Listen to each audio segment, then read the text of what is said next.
everybody, what's up?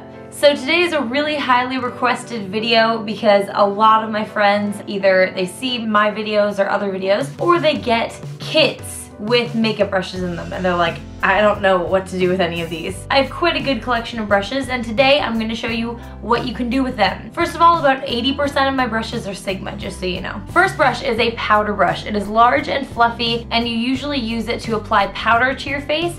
You can apply blush using this, but you have to use a soft hand. Next brush is a stippling brush. This is much less dense than the powder brush that I just showed you, and it feels really, really soft. You use this to apply anything liquid. You put it on the back of your hand, dab it in, and you can stipple it. By stippling, I mean dabbing it on your face. A lot of other people also use it in circles. This gives a really airbrushed effect to your face. Make sure you don't use too much liquid at the beginning. Next brush looks like this. It's kind of pinkish, kind of brownish because I used it today. A lot of people call it a whole bunch of different things. It's basically a contoured / angled blush brush or contouring brush. You can use it for basically whatever you want. I use it for both. It's more dense yet thinner than a regular brush. And what you do is you put it in your bronzer and contour your face. I do have a video on how to contour your face, so I'm gonna put that in the description box. And then what I do when I wanna use it for blush is I just dab the tip in the blush, and then you just use a really light hand, and I really like the finish that gives. Next brush is the large foundation brush. There are different sizes of this. I have two.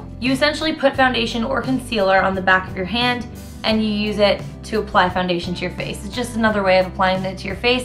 And then this you can use underneath your eyes, around your nose, yada yada yada, if you want to have a more precise application. Again, make sure you don't use too much liquid at the beginning when you're using this, because it's much better to build it up rather than have to take it off. Next brush is arguably my favorite brush to use, and this is the flat Kabuki brush. I have used this so many times in so many of my videos. Kabuki brushes, it can be flat or round, and they're always really, really dense. Like, it's like a solid thing. Does that make sense? Kabukis can be used to apply powder or pretty much whatever you want in a really dense area, and you essentially use it to buff everything out. I use this to blend all of my lines when I contour. It's my favorite thing to use.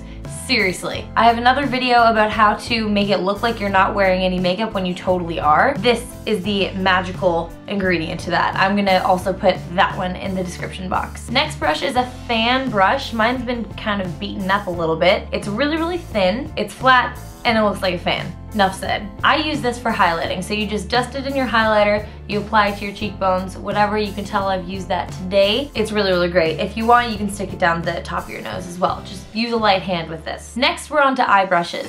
This is the most popular brush that anyone will have, but it's one of the most useless. Let me explain. This is like an eyeshadow brush, essentially. It's compact, it's rounded, it's basic. You can use this if you want. A lot of the times though, actually almost all of the time, I use my finger to do the same thing that this does. This essentially gets a lot of shadow and a lot of pigment on it, and you use it to pack color onto your lids. You don't shade with this, you don't contour, you don't blend.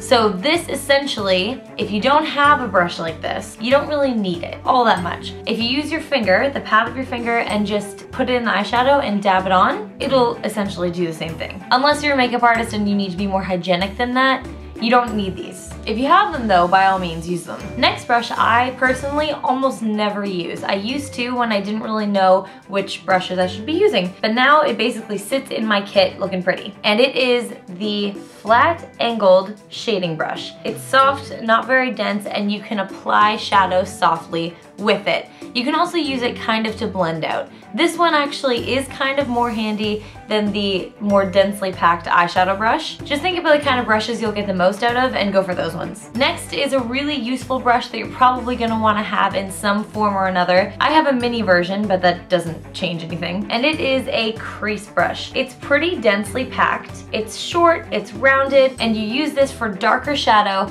and apply it in your crease. So you're gonna, right where your crease is, like right where your brow bone kind of stops, and there's a little crease in your eyelid, you're gonna base it there. And if you're starting out, before you try any tricks or anything like that, use a windshield wiper motion, and that'll essentially give you the look you want. You can also use this for blending. Speaking of blending, this is my next brush and I use it every day. It is a tapered, fluffy blending brush. You can use this to softly apply color if you want just like a wash of color. This is really good for that. You don't use this if you want actually like really, really matte, really opaque color. I don't really even use it for color, I just use it for blending because that's basically what it's there for. Let me get close for this. If you want to blend your color up, you're gonna angle the brush up and softly blend it out like this. If you want the color to stay in place and you don't want it to go anywhere more above your brow, you're gonna angle down so that it doesn't move up. A lot of people make that mistake. They apply the color and they're like, oh, I really like exactly where this is. But then when they blend it out, they're like, oh, I look like Mimi from the Drew Carey Show. If you want it to become smoky right where it is, which is kind of like what I do, I hold the brush basically parallel to the ground, and that works out for me. Next is a flat shader brush. This looks really similar to this brush. This one is longer and skinnier. And this one is really, really good for packing on color. If you have any kind of glitter, or if you have any kind of foil shadow, or basically anything that'll require more than just a dusting, especially if you use it wet, this is really good at packing on shadow onto your lids. Once again, you don't really use it for all that much else. Next brush that I use a lot is a thin tapered pencil brush. The reason this is pink is because I used it for underneath my eyes, which you can do. I didn't use it today. But this is a really versatile brush. So you can use it for a really precise application on your crease, which I often do. You can use it to smudge out your eyeliner and create a really, really smoky, nice effect, and then maybe line over it and it creates this awesome smoky eye. You can also use it lightly, you know, not with a heavy hand, to line underneath your bottom lashes. And then you can also use it to apply highlighter to your Cupid's bow and your inner corners, and also your brow bone. Second last brush is an eyeliner brush. It's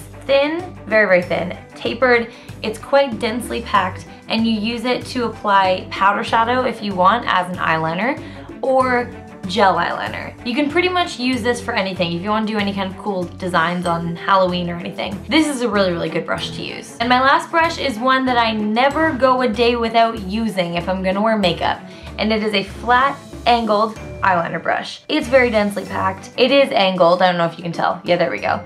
It is thin as. And if you have any gel liners or Kajal liners, which is all I use, because Kajal is the bomb, all you have to do, because this basically does all the work for you, get a little bit of eyeliner on the brush, whether it be gel or Kajal, whatever. And you can precisely and evenly apply your eyeliner without ever tugging on your eye. It's so good. You can easily do a wing simply by angling the brush like this and then pulling it across. Honestly, easiest thing. Easiest thing. If you ever have trouble with eyeliner, get one of these brushes and get a creamy eyeliner. You'll never have trouble again. And that is it for my how-to brush guide. Let me know if there are any brushes that you would have liked me to elaborate on, or any other brushes that you wish I had mentioned, because I could do a second one if you want. But this essentially covers pretty much all the basics. Let me know if there are any other things that you would like me to explain that a lot of beauty gurus kind of gloss over, because I'd love to talk about it. If you don't know, just ask and then I'll make a video about it. I love you guys a lot and I'll see you super soon. Alright, bye! Let the night come.